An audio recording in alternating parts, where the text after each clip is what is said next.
الحمدللہ رب العالمین والصلاة والسلام علی سید المرسلین اما بعد۔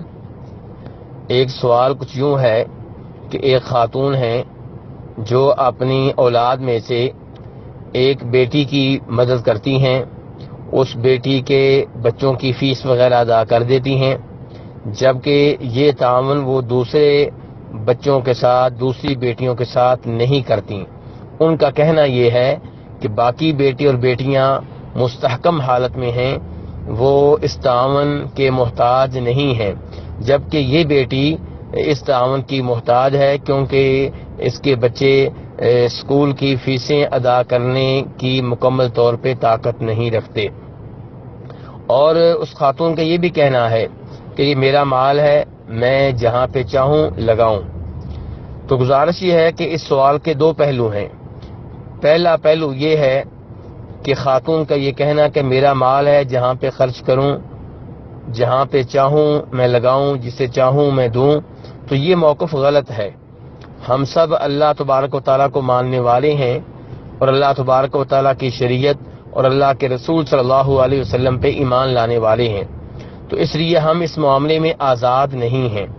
ہم پابند ہیں ان تعلیمات کے جو ہمیں اللہ کی طرف سے ملتی ہیں، اللہ کے رسول صلی اللہ علیہ وسلم کی طرف سے ملتی ہیں، اور اللہ کے رسول علیہ الصلوۃ نے سختی کے ساتھ حکم دیا ہے کہ اولاد کے درمیان برابری کی جائے، عدل کیا جائے۔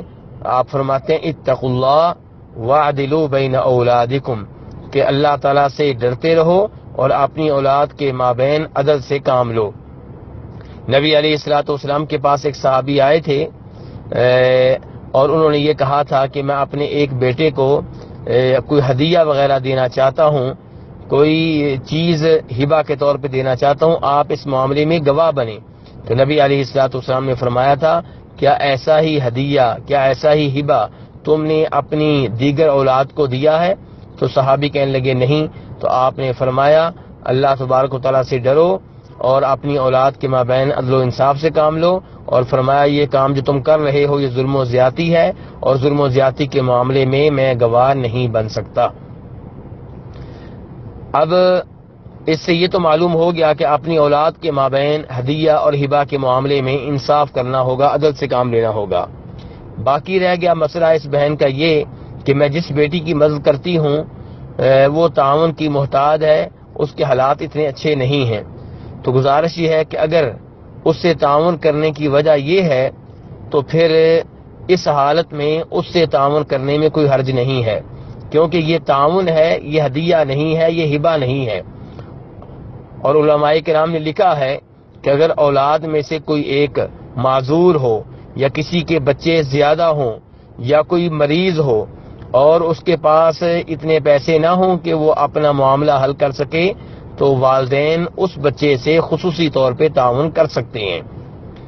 لیکن جب ہدیہ کی باری آئے گی، ہبہ کی باری آئے گی، گفٹ دینے کی باری آئے گی، تو پھر سب بچوں کے مابین عدل و انصاف سے کام لینا ہوگا۔